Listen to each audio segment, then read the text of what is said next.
अस्सलाम वालेकुम। अच्छा, तो हम लोग जो है वो positive and negative thymic selection करने लगे थे। तो मैंने सोचा यहाँ पर फिगर से कराती हूँ, काफ़ी अच्छी फिगर बनी हुई है। तो सबसे पहले क्या होता है कि ये बोन मैरो है और ये थाइमस का ये कॉर्टेक्स हो गया, ये मेडुला हो गया, ठीक है।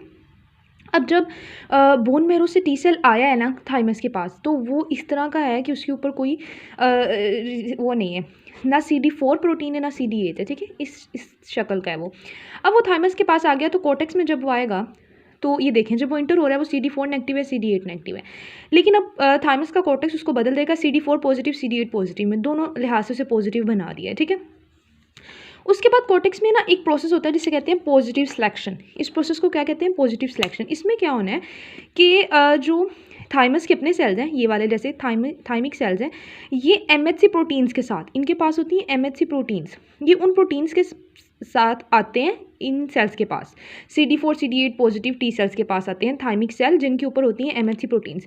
अब अगर तो ये जो टी सेल्स हैं जो CD4 CD8 पॉजिटिव हैं, ये उन MHC प्रोटीन्स के साथ बाइंड कर जाएं, तो इसका मतलब है कि इन टी प्रोटीन्स को पॉजिटिव सिग्नल दे दिया जाए कि हाँ जी, आप आगे ग्रो कर सकते हो। क्योंकि जब इन्होंने बाहर आ जाना है ब्लड में, तब भी तो इनका यही काम होना है ना कि एंटीजन प्रेजेंटिंग सेल ने इनको एंटीजन प्रेजेंट करने हैं MHC1 प्रोटीन या MHC2 प्रोटीन की मदद से। तो अगर ये यहीं MHC प्रोटीन के साथ बाइंड कर ही नहीं पा रहे, तो बाहर जाकर भी तो इनसे नहीं होगा। इसीलिए यहाँ पर इनको चेक किया जाता है। तो अगर तो ये बाइंड कर जाएँ, थाइमिक सेल्स के पास जो MHC प्रोटीन है उनके साथ ये बाइंड कर जाए, तो उनको पॉजिटिव सिग्नल दे दिया जाता है कि हाँ जी, यस का सिग्नल, कि ठीक है आप आगे ग्रो करें। तो इसको कहते हैं पॉजिटिव सिलेक्शन, ठीक है। अच्छा, अब हमारे पास ये अब किस टाइप MHC के साथ बाइंड किए हैं। MHC की दो टाइप्स होती हैं ना, MHC1 MHC2 क्लास, और क्लास 1 और क्लास 2। अब ये भी देखा जाता है कि कौन सा सेल किस क्लास के साथ बाइंड किया है। जो टी सेल क्लास 1 MHC के साथ ज़्यादा स्ट्रोंगली बाइंड कर रहा है, तो उसको क्या दिया जाता है, उसके पास CD8 पॉजिटिव रहने दिया जाता है और CD4 टर्न ऑफ कर दिया जाता है। जो क्लास 1 के साथ टाइटली बाउंड कर रहा है उसको CD8 पॉजिटिव बना दिया जाता है, और जो क्लास 2 के साथ टाइटली बाउंड कर रहा है उसको CD4 पॉजिटिव बना दिया जाता है। ठीक हो गया।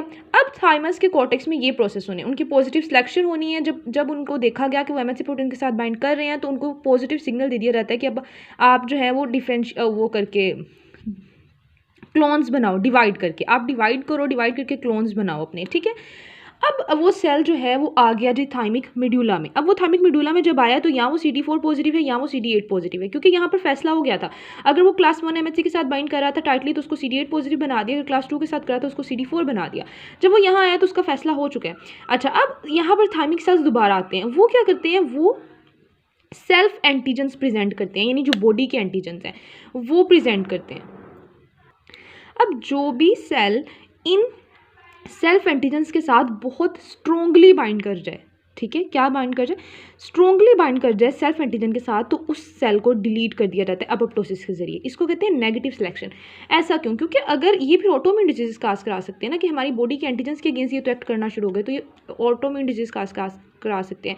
इसीलिए इनको यहाँ पर चेक किया जाता है। और जो बिल्कुल वीकली बाउंड करते हैं, स्ट्रॉन्गली बाउंड नहीं करते सेल्फ एंटीजन के साथ, सेल्फ पेप्टाइड के साथ, तो उनको अलाउ किया जाता है कि आप अब ब्लड में चले जाएं और आप सर्वाइव कर सकते हैं। फिर इस तरह से वो मेच्योर होकर CD4 और CD8 ब्लड में आ जाते हैं। और मैंने कहा था उनको नेव सेल्स कहते हैं, जब वो अभी थाइमस से बनकर निकलते ही हैं, ठीक है, न्यू होते हैं, तो न्यू से नेव याद रखें। सही हो गया। इसकी वजह से फिर सेल्फ टॉलरेंस आती है। यानी कि सेल्फ टॉलरेंस का क्या मतलब है कि जो टी सेल्स होते हैं वो टॉलरेट करते हैं अपनी बॉडी के एंटीजेंस को, ठीक है। क्यों टॉलरेट करते हैं? क्योंकि थाइमस ने पहले ही नेगेटिव सिलेक्शन के दौरान उन्हें अपनी बॉडी के एंटीजेंस दिखाए होते हैं। ये हमारे पास थी पॉजिटिव और नेगेटिव थाइमिक सिलेक्शन। आप यहाँ से रीड कर लेना, सारा यही फिनोमिना है, कुछ ज़्यादा नहीं है इसमें, ठीक है। अस्सलाम अच्छा, अब हम लोग क्या नेक्स्ट चैप्टर स्टार्ट करने लगे हैं, चैप्टर 60, जिसमें मेनली हमने पढ़ना है टी सेल मीडिएटेड इम्यूनिटी को।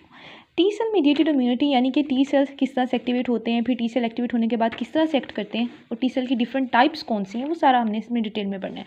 सबसे पहले चीज़ आ जाती है कि जो T cell mediated immune system है, इसके कंपोनेंट्स कौन कौन से हैं। तो सबसे पहला जो इसका कंपोनेंट आता है वो हमारे पास आते हैं एंटीजन प्रेजेंटिंग सेल। क्योंकि हमें पता है कि टी सेल्स जो होते हैं ये तभी एक्ट कर सकते हैं जब इनको एंटीजन प्रेजेंट किया जाए, ठीक है। तो ये एंटीजन प्रेजेंटिंग सेल्स आ जाते हैं। अब एंटीजन प्रेजेंटिंग सेल्स हमने डिटेल में पढ़े हैं, मैक्रोफेजेस होते हैं हमारे पास, और हमारे पास कौन से होते हैं, डेंड्राइटिक सेल्स, ठीक है। तो ये हमारे पास हो गए antigen presenting cell.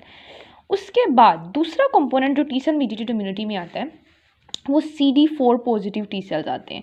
CD4 positive T sales असल में कौन से होते हैं, हेल्पर टी सेल्स, इनको हम नाम दे देते हैं, ठीक है। इन्होंने क्या करना होता है, इन्होंने अपने जो रिकॉग्नाइजिंग इनके पास रिसेप्टर्स हैं, ठीक है, जिनको टी सेल रिसेप्टर्स कहते हैं, उनकी मदद से इन्होंने एंटीजन रिसेप्टर की मदद से जब एंटीजन को रिकॉग्नाइज कर लेना है, फिर उन्होंने इम्यून फंक्शन को इन्हांस करना है, ठीक है। तो सबसे पहले तो क्या करते हैं, एंटीजन को रिकॉग्नाइज करते हैं। जब एंटीजन इन्हें प्रेजेंट किया जाता है तो ये उसको रिकॉग्नाइज करते हैं अपने टी सेल जो इनके पास रिसेप्टर है उनकी मदद से, जिसका स्ट्रक्चर भी हमने पढ़ा था। रिकॉग्नाइज करने के बाद ये क्या करते हैं, या तो ये सप्रेस कर देते हैं इम्यून फंक्शन को, या ये उसको इन्हांस कर देते हैं। इन्हांस कैसे करते हैं, डिफरेंट साइटोकाइंस वगैरह बनाकर, ठीक है। तो ये हमारे पास हो गया सेकंड कंपोनेंट, और ये बहुत इंपॉर्टेंट कंपोनेंट है हेल्पर टी सेल। उसके बाद थर्ड कंपोनेंट हमारे पास जो आता है वो आता है जी हमारे CD8 पॉजिटिव टी सेल। अब CD8 पॉजिटिव टी सेल्स को साइटोटॉक्सिक भी कहते हैं। ये क्या करते हैं, ये बी एंटीजन को रिकॉग्नाइज करते हैं। जब एंटीजन इन्हें प्रेजेंट किया जाता है ये भी एंटीजन को रिकॉग्नाइज करते हैं, ठीक है। हाँ, ये भी एंटीजन को रिकॉग्नाइज करेंगे। उसके बाद जब रिकॉग्नाइज कर लेंगे तो फिर ये क्या करेंगे, फिर ये सेल्स को किल करेंगे जो इन्फेक्टेड सेल्स होते हैं, ठीक है। उसके बाद लास्ट और फोर्थ कंपोनेंट आता है natural killer cell. Natural killer cells भी आपको डिटेल में पढ़ाए लास्ट चैप्टर में कि नेचुरल किलर सेल्स क्या करते हैं, ये खुद से ही, इनको किसी की ज़रूरत नहीं होती, ये खुद से ही रिकॉग्नाइज करते हैं इन्फेक्टेड सेल्स को, अपने इनेट रिसेप्टर्स की मदद से रिकॉग्नाइज करते हैं, और रिकॉग्नाइज करने के बाद ये क्या करते हैं, उनको किल करते हैं। तो रिकॉग्नाइज भी करते हैं ये, और देन ये क्या कर देते हैं, किल कर देते हैं इन्फेक्टेड सेल्स को। तो ये हो गया जी कंपोनेंट्स पूरे, ठीक है। एंटीजन प्रेजेंटिंग सेल है, अगर टी सेल मीडिएटेड इम्यूनिटी के कंपोनेंट्स पूछ रहे हैं तो एंटीजन प्रेजेंटिंग सेल है CD4, CD8 और नेचुरल किलर सेल्स। नेक्स्ट अब जो चीज़ पढ़नी है वो पढ़ना है जी सारा कि टी सेल एक्टिवेट होते कैसे हैं, वो सारा प्रोसीजर कि टी सेल रिसेप्टर जब एंटीजन को रिकॉग्नाइज करते हैं फिर आगे सारा क्या प्रोसेस चलता है। अच्छा, तो अब हम पढ़ने लगे हैं टी सेल रिसेप्टर की सिग्नलिंग। सबसे पहली चीज़ वो ये कि टी सेल सिर्फ एंटीजन्स को तब रिकॉग्नाइज करते हैं, या टी सेल रिकॉग्नाइज करते हैं सिर्फ उन एंटीजन्स को जो किस फॉर्म में होते हैं, पॉलीपेप्टाइड फॉर्म में, ठीक है, पेप्टाइड फॉर्म में होते हैं। अब इन पॉलीपेप्टाइड फॉर्म को भी तभी रिकॉग्नाइज करना है जब कौन इनको प्रेजेंट करेगा, MHC प्रोटीन्स के साथ अगर ये बाउंड हो, MHC प्रोटीन्स के साथ अगर ये पॉलीपेप्टाइड बाउंड हो तो तभी टी सेल इनको रिकॉग्नाइज करते हैं और रिस्पॉन्स शो करते हैं। अब वो पेप्टाइड जो टी सेल के रिसेप्टर के साथ बाइंड करता है, वो पेप्टाइड जो टी सेल रिसेप्टर के साथ बाइंड करता है उसको कोग्नेट एंटीजन या कोग्नेट पेप्टाइड कहते हैं। सही हो गया, चलें, इस टर्म का भी हमें पता चल गया। कोग्नेट एंटीजन क्या है, वो वाला पेप्टाइड है, वो वाला एंटीजन जो टी सेल के रिसेप्टर के साथ बाइंड कर रहा है। नेक्स्ट चीज़ आ जाती है कि MHC प्रोटीन्स की हम बात कर रहे थे कि सिर्फ पॉलीपेप्टाइड को तब रिकॉग्नाइज करेगा अगर ये MHC प्रोटीन्स के साथ बाइंड है, और ये भी हमें पता है कि जो CD4 पॉजिटिव सेल्स हैं उन्होंने MHC2 से एंटीजन रिकॉग्नाइज करना है, जो CD8 है उन्होंने MHC1 से। तो यहाँ पर उसने कहा कि इसे रूल ऑफ 8 से याद रखें कि ये 4 × 2 क्या हो गया, 8 हो गया, तो ये यानी 8, और ये 8 और 1 भी क्या हो गए, 8 हो गए। तो रूल ऑफ 8, अगर वो 4 है तो वो 2 वाले से लेगा, अगर वो 8 है तो 1 वाले से लेगा। सही हो गया, इस तरह से आप इसे याद कर सकते हो। अब नेक्स्ट चीज़ आ जाती है कि ये तो पता चल गया कि MHC1 से ही लेगा, 2 से ही लेगा। इसको हम एक नाम दे देते हैं, इसको हम कहते हैं MHC रिस्ट्रिक्शन हो गई ना, कि भाई 4 ने जो है वो 2 से ही लेनी है। और ये रिस्ट्रिक्शन कहाँ से आई है, ज़रा सोच कर बताएं कहाँ से आई है। अभी पढ़ा है हमने कि जब पॉजिटिव थाइमिक सिलेक्शन हो रही थी तब ये रिस्ट्रिक्शन आई थी, तभी ऐसा किया गया था ना कि जो जिसके साथ टाइटली बाइंड कर रहा है उसको छोड़ा और बाकी दूसरे को रिमूव कर दिया। अगर CD4 जो है जो हमारे पास 2 के साथ बाइंड करा था उसमें से 8 को रिमूव ही करा दिया, सिर्फ CD4 प्रोटीन को रखा, ठीक है। तो जाहिर बात है फिर ये रिस्ट्रिक्शन किस दौरान आई, पॉजिटिव थाइमिक सिलेक्शन के दौरान। अच्छा, अब ये टी सेल है, ठीक है, ये टी सेल का रिसेप्टर है जिसको TCR कहते हैं, जिसका स्ट्रक्चर हमने पढ़ा था, अल्फा चेन भी होती है और दूसरी चेन नहीं सॉरी हैवी चेन भी होती है, लाइट चेन भी होती है, ठीक है। अच्छा, उसके अलावा इसके पास लेट्स सपोज CD4 प्रोटीन है। अब जब टी सेल रिसेप्टर बाइंड कर रहा है एंटीजन के साथ, जो उसको कौन प्रेजेंट कर रहा है, MHC प्रोटीन प्रेजेंट करिए, तो ये जो होता है ना CD4, ये भी बाइंड करता है, ये भी MHC प्रोटीन्स के साथ बाइंड करता है, ठीक है, इसकी भी बाइंडिंग होती है। तो इस तरह से दो जो है वो बाइंडिंग स्ट्रॉन्ग बाइंडिंग हो रही होती है, ठीक है। तो CD4 या CD8 जो भी सेल के ऊपर प्रेजेंट है वो भी बाइंड करता है, और साथ ये जो टी सेल का रिसेप्टर है ये भी एंटीजन के साथ बाइंड करता है। अब हमारे पास ना 2 प्रोसेस होते हैं।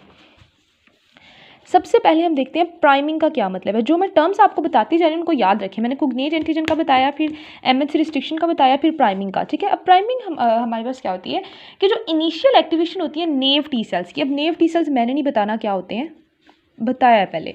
जो नेव टी सेल्स होती हैं जब इनकी इनिशियल एक्टिवेशन होती है, ठीक है, इनिशियल एक्टिवेशन का अब क्या मतलब हुआ, इसका मतलब हुआ कि जैसे हमने देखा था कि जो डेंड्राइटिक सेल था वो क्या करता था, वो एंटीजन को उठाकर तो उधर ही ले जाता था लिम्फोइड ऑर्गन में, वहीं ले जाता था ना लिम्फोइड ऑर्गन में। तो जब वो लिम्फोइड ऑर्गन में टी सेल जोन में चला जाता था तो टी सेल जोन में क्या मौजूद होते थे, नेव टी सेल मौजूद होते थे। वो नेव टी सेल जब इस एंटीजन को देखेंगे तो वो हो गई इनकी इनिशियल एक्टिवेशन, कि एंटीजन के साथ वो बाइंड करेंगे तो अभी इनिशियल एक्टिवेशन होगी, उसको कहते हैं प्राइमिंग। ठीक है, प्राइमरी काम हुआ है प्राइमिंग। अब टी सेल को दो सिग्नल्स चाहिए होते हैं पूरी तरह एक्टिवेट होने के लिए, सिग्नल 1 और सिग्नल 2। ये नहीं है कि बस एंटीजन को देखा और पागल हो गए, ऐसे नहीं होता, पहले पूरी तरह कंफर्म करते हैं। इनको एक सिग्नल 1 मिलता है, फिर इनको सिग्नल 2 मिलता है, फिर ये अपना काम शुरू करते हैं। सिग्नल 1 क्या होता है? सिग्नल 1 तो सिंपल वही बात होगी कि टी सेल रिसेप्टर इंटरेक्ट करते हैं या बाइंड करते हैं कोग्नेट एंटीजन के साथ, जिसकी बात हम पहले कर चुके हैं। ये होता है सिग्नल 1 के डेंड्राइटिक सेल आया, डेंड्राइटिक सेल के पास एंटीजन था, टी सेल रिसेप्टर ने उस एंटीजन के साथ बाइंड किया, तो ये उसको क्या मिल गया टी सेल को, सिग्नल 1। अब इसके बाद भी पूरा प्रोसेस चलना होता है। सिग्नल 1 जैसे ही मिलता है ना, अगर आप लोगों को याद हो तो मैंने बताया था कि ये जो टी सेल रिसेप्टर होता है इसके इधर साइटोप्लाज्मिक साइड पे क्या बाइंड होती है, CD3 प्रोटीन।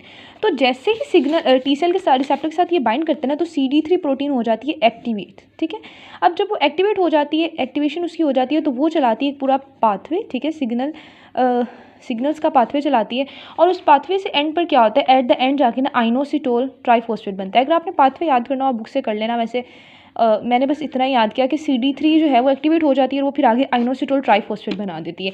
अब आइनोसिटोल ट्राइफॉस्फेट क्या कराएगा, ये करा देगा कैल्शियम चैनल्स को ओपन। ठीक है, आइनोसिटोल ट्राइफॉस्फेट क्या कराएगा, कैल्शियम चैनल्स को ओपन करा देगा। जब कैल्शियम चैनल्स ओपन हो जाएंगे तो तब क्या होगा, कैल्शियम आइंस अंदर आएंगे। जब कैल्शियम आइंस अंदर आएंगे तो कैल्शियम आइंस क्या करेंगे, वो एक प्रोटीन को एक्टिवेट करेंगे। उस प्रोटीन का नाम बड़ा प्यारा सा है, कैल्सीन्यूरिन। कैल्सीन्यूरिन प्रोटीन है, इसको करते हैं जी एक्टिवेट। अब ये प्रोटीन जो है ना, ये होती है फॉस्फेटेज। ठीक है, ये क्या करती है, ये जाती है न्यूक्लियस के पास, न्यूक्लियस के पास चली जाती है कैल्सीन्यूरिन, और न्यूक्लियस के पास जाके क्या कराती है, ये एक्टिवेशन। न्यूक्लियस में कोई प्रोटीन क्यों जाती है, जीन्स की एक्टिवेशन के लिए जाती है ना, तो ये एक्टिवेशन करा देती है उन जीन्स की जो होते हैं इंटरल्यूकिन 2 के लिए। तो सारा काम ख़त्म हुआ और एट द एंड क्या बन गया, इंटरल्यूकिन 2 बन गया। ठीक है, सही हो गया। जल्दी से रिवाइज करते हैं। 2 सिग्नल्स चाहिए होते हैं। पहले हमने अभी तक सिर्फ पहले सिग्नल की बात की। पहला सिग्नल क्या होता है कि जो डेंड्राइटिक सेल लेकर आता है एंटीजन, कोग्नेट एंटीजन, वो टी सेल रिसेप्टर के साथ बाइंड करता है। टी सेल रिसेप्टर जब एक्टिवेट हो जाता है तो टी सेल रिसेप्टर एक्टिवेट हो जाता है तो CD3 को एक्टिवेट करता है। CD3 आइनोसिटोल ट्राइफॉस्फेट बनवा देती है, जो क्या करता है, कैल्शियम चैनल को ओपन करा दिया। कैल्शियम आइंस आए तो उन्हें कैल्सीन्यूरिन बनवा दी। कैल्सीन्यूरिन ने क्या करा दिया, इंटरल्यूकिन 2 के जीन को एक्टिव करा दिया।